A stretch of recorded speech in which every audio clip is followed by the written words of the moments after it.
These are some notes that the Ty the Dog Guide trainers have put together for you, bringing your dog home from boot camp. Now, this doesn't need to be only people doing a boot camp program. This can be beneficial for people doing a Transform Your Dog in 60 Days program.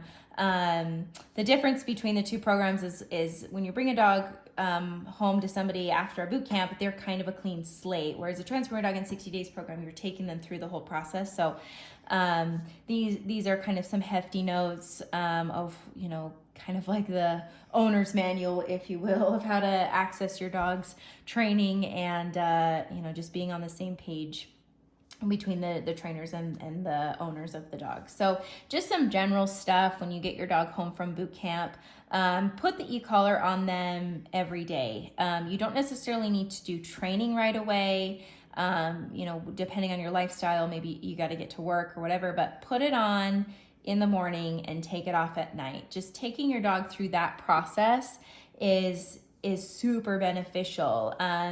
It's the same thing that they've done in a trainer's home. And so going home, we want to keep things the same. So sometimes as trainers we'll hear that there was a problem and this happened with the dog and this was kind of the problem, and then we'll later find out, well, the e-collar wasn't on, and so the owners weren't really set up to actually practice the training with the dog. And so we want to make sure that we put the e-collar on daily, take it off at night to charge, and I showed you how to do that in the last video.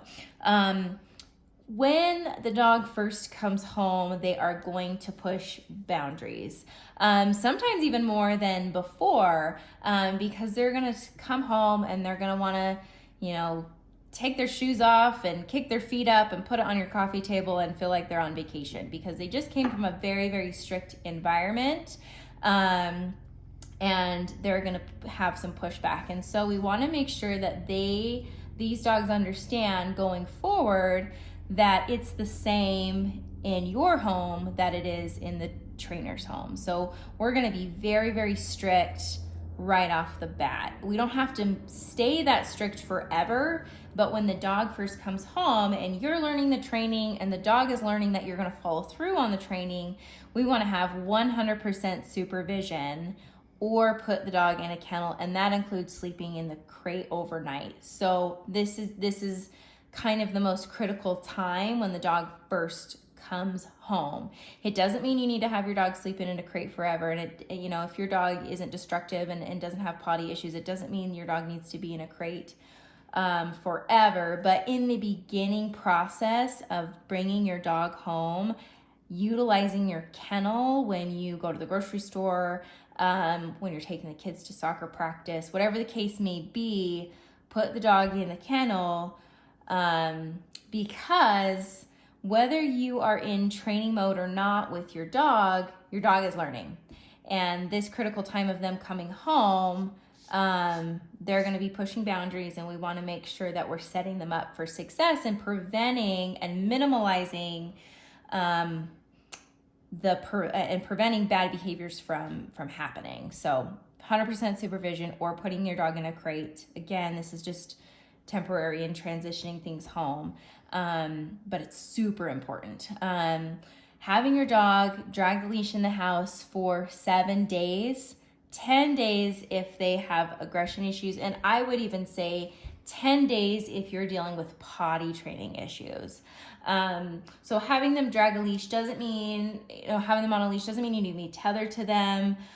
You could use a slip lead, you could use just a little penny leash, and sometimes I like to cut off the handle so they don't get wrapped around, the kitchen chair or something and get stuck. But if you're supervising them and they're with you, you shouldn't have, problems of them getting wrapped around furniture without you being right there to help them out. But dragging around the leash for 7 days, 10 days for aggression, serious behavioral issues, potty training issues, I would put in there as well. So almost 2 weeks. Typically, you're going to see your trainer after the boot camp anywhere 10 to, 15 days after your dog goes home. relatively 2 weeks is when the next time you're going to see your trainer. So during that time, your dog's going to be under strict supervision. Keeping your dog off the furniture until you see good behavior. Now, this can sometimes be a hard one for people because we love our dogs and we want them to be, snuggling with us. Other people really don't want the dogs on the furniture, and so this is something that they might keep as a rule forever. But there are other people that just totally love their dogs on the couch. I have a dog that's allowed on the couch, and I understand that. But when dogs first come home, we don't want them to push too many boundaries where they think they're on vacation. We want it to be way more on the structure side and way more on the work side of things than the play, the cuddles. Those things can come, but we want them to be a little bit earned. Most trainers won't have your dog on their couches. Doesn't mean they don't love your dogs. They totally do, and they get so attached to all of these dogs that they work with. But most trainers are not going to have I would say probably all of the Ty the Dog trainers are not going to have your dog on their couches. And so they're coming from a very strict environment on that. Those are the rules in the home, and we kind of want to maintain that going forward. Same with the bed, I guess that says furniture, so that can go couch on, or, footrest, something that's a higher elevated surface, bed. Okay, the next thing is 100% follow through. So if you're doing these things, you're putting e-collar on, you're having 100% supervision, you're set up with your leash, you should be able to 100% follow through. And that's why if you're not, because you're busy and you're helping kids with homework or, whatever the case may be, plan ahead, and have your tools ready. So a lot of the times when people say, oh, well, this and this and this happened, but I didn't have my remote, or, I didn't have the leash on the dog and they ran out the door. So we want to make sure that, we're trying to help you do everything to set the dog up for success. So 100% follow through. So what that would mean is if you ask your dog to wait at a door, we want you to, with the trainer's help, follow through. So the trainer's going to coach you on how to follow through with that, and that's going to come with e-collar and leash.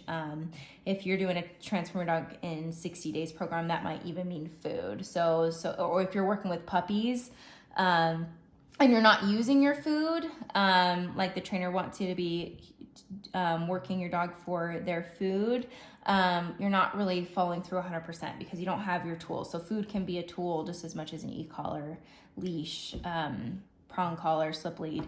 So, work with your trainer to make sure you're on the right page as far as what tools you're using, but make sure you have 100% follow through. Next thing is reward the behaviors you like. So it's not all about correcting the dog. In fact, we want you to be positive with your dogs. We want you to have a good relationship with your dogs. Dogs feel good when they do good things and they appease us. They feel really good when we praise them. And so that might be with food, that might be with praise. Some dogs are not food motivated, some dogs are. We don't need to be married to treats and things like that. That's not really our training style, but in the beginning, maybe we're using a little bit of food.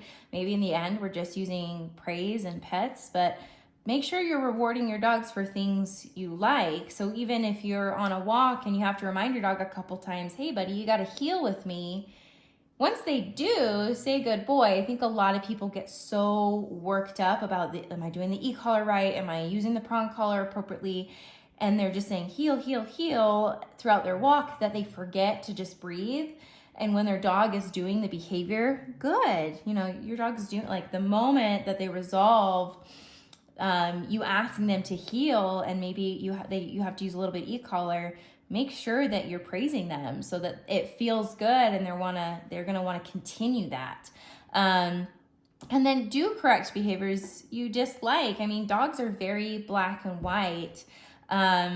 Be very clear with them. So, if we're making it a rule not to get on the couch, but then someone comes home from work and is sneaking the dog up on the couch, it's going to be very confusing to the dog and actually cause more stress because they're very unclear of what's allowed and what isn't allowed. So be very, very clear. Like if we're correcting barking, everybody needs to be on the same page. If we're working with a puppy and they're jumping, everybody needs to be on the same page, even kids, not rewarding that and correcting the things we don't like. Sometimes people think that if we just ignore behaviors, they'll go away. And maybe when the dog's like 10 and tired and old and doesn't really have the energy to jump on you anymore, but correcting the behaviors actually gives us a chance to reward the ones we do like. Okay, now you're not jumping on me, but you're sitting.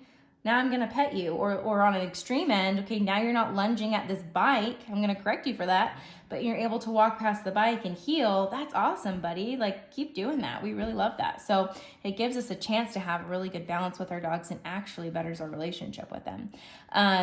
Find training opportunities where your dogs struggle and work on obedience. So every once in a while we'll get somebody that gets really overwhelmed. Like, my dog just wants to rush out the door. What do I do? And so that might be your goal that week is working on those kinds of things. So when your dog is struggling, and instead of shutting down and being a little bit overwhelmed with it, work with your trainer and find ways where we can utilize the obedience your dog is learning or has learned through the boot camp to make those things better. So find those opportunities, seek them out, even if they're hard. A good way to seek out those opportunities is to make sure that you schedule your follow-ups and stick with them. Give your trainer a little bit of a heads up if you need to reschedule those. We're pretty flexible here at Ty the Dog Guy, but we like a good day's notice before you cancel or reschedule on us. That way we can make sure that we're helping you to the best of our abilities as well as helping our other clients. So make sure that you schedule those follow-ups. They're really important because when you get your dog home, you're learning this stuff and we know you're going to make mistakes. We know your dog is going to act silly sometimes and we want to be there to help you because we're invested in this with you. So coming to those follow-ups really is beneficial. Group classes we host every Saturday except if there's a holiday. So if like group class happens to fall on the 4th of July, which I think it does this year, Christmas time, Thanksgiving, we don't really plan group classes on holidays, but every other Saturday minus those holidays, we are out there working with our clients to make sure that you guys are getting a lot of opportunities to work your dog, working them around heavy distractions, working them if we're dealing with reactivity, serious aggression issues, or just your dog's just easily distracted and needs to learn how to heal around those distractions, or maybe they're nervous getting out in a new place, and so helping them build confidence. So those group classes are every Saturday, and any program that you purchase with Ty the Dog Guy, you get for life. So the way you access those is you can go onto our website, tythedogguide.com/calendar, and they'll be put on every month. And they will have what trainer's teaching it, what you're working on that class, and the address to it. So where a lot of our trainers are training in home, we don't have a facility. We like to meet up at parks. And we train even through the winter and the rain and all the things. We get out there and we get to work. So I hope you join us on all of those, as many as you can. Get a daily walk-in to work on their heel position and other obedience commands. So what that might look like is asking your dog to do a downstay with some heavy distractions, asking them to sit before you cross the street. So there's plenty of opportunities to work on your sits and your downs, waiting at the door. Your trainer will go over what that should look like, but when you get your dog home from boot camp and when you're going through the Transform Your Dog in 60-Day program, it should be a daily goal to get your dog on a walk. It doesn't need to be long. 30 minutes. Just get the dog on a walk, work on obedience. You're going to both you're going to get some mental exercise out of your dog and physical exercise out of your dog. And those two together really do fulfill your dog. So I prefer to do it in the morning when my dogs are crazy and super excited about life, and it just kind of sets the tone for the day. Placing during meals. Another thing you would do a place command for is when people come to your door. So your trainer should work with you through what that needs to look like. So a little bit of e-collar. I have my e-collar here, and I want to get into the times that we tap the button and the times that we hold the button down continuously. So first and foremost, when I'm using the e-collar for my obedience, I'm gonna give the dog an opportunity to do it. For example, if I ask, Fido, sit, I'm gonna give them an opportunity to do so. If they don't sit, that's where my e-collar is going to come into play. So they get one opportunity, one freebie, one free command to do the obedience. But then after that, if they're distracted or they just don't want to, then I'm going to follow through with my tools.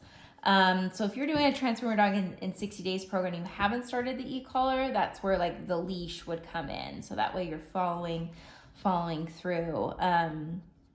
The only time I don't necessarily give them a freebie is if it's a behavioral interrupt. And I can explain a little bit more about that. So a behavioral interrupt is we want to interrupt a behavior that we don't love the moment it's happening. So jumping on my counters would be a correction. Jumping on my little ones be a correction.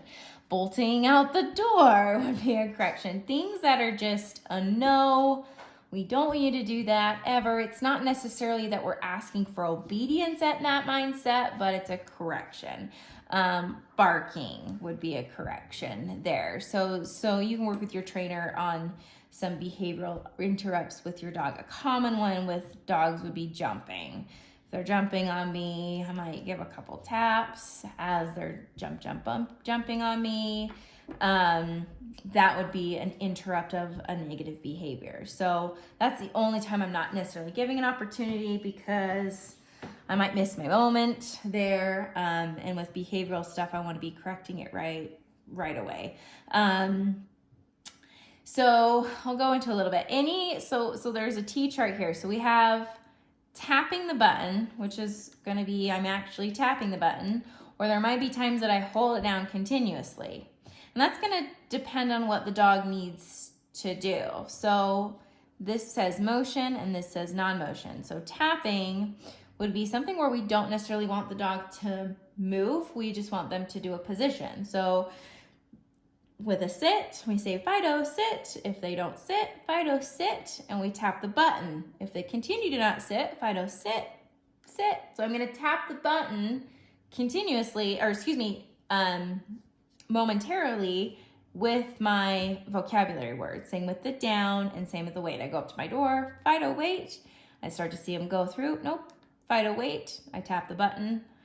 I want them to be planted. Other tapping would be no and off, and that's the behavioral interrupt. So if they're jumping on us, we say off. If they're barking, we say no, things like that. Getting on my counter, no. Taking food out of baby's hands, no, whatever the case may be. Motion is where the dog needs to actually move. So we would hold that down continuously. So a good example of that is the place command. A dog needs to move towards the bed, get on the bed to complete that command. So if we give him an opportunity, Fido, place, and he gets on, good boy, there's no need to use the e-collar there. But if they don't, Fido, place, or if they break prematurely, we can hold down this e-collar button, Fido, place, get them back on, good boy. So that would be for recall. So coming when called, that would be for heel. If the dog is out of a heel command, we're going to hold it down until the dog gets in heel position. Good boy. Some dogs don't love going in the crate. We've used it there before. Some dogs don't love jumping up in the car, surprisingly. We might use it there too. Under is for service dogs.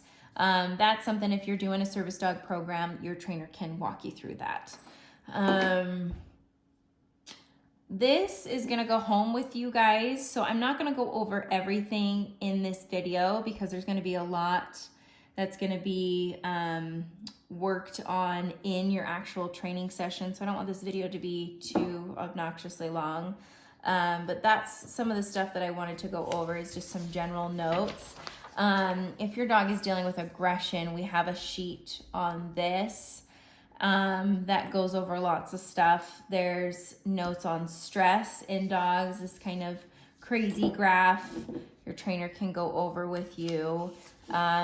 Social hierarchy is a really good one. Every once in a while we get a dog that just is super pushy, pushes a lot of boundaries.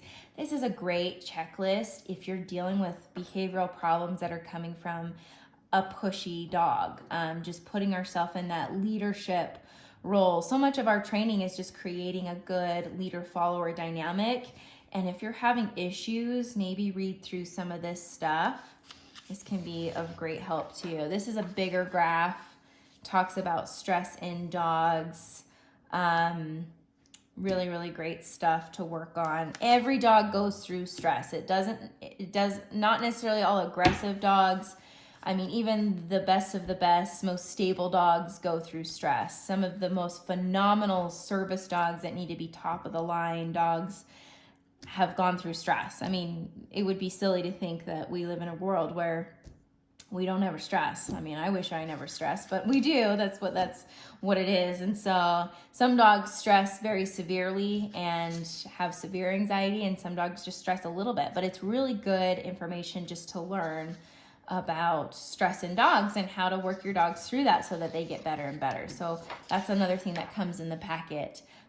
This is our good dog exercise sheet. It talks about what to do at the door. It talks about if you're having naughty dog problems, like tons of things. It talks about rules for meeting new dogs. This is one that a lot of people mess up on and actually can get their dog hurt, or their dog reacts poorly, even if they're like a super nice dog, but they get in a stressful situation.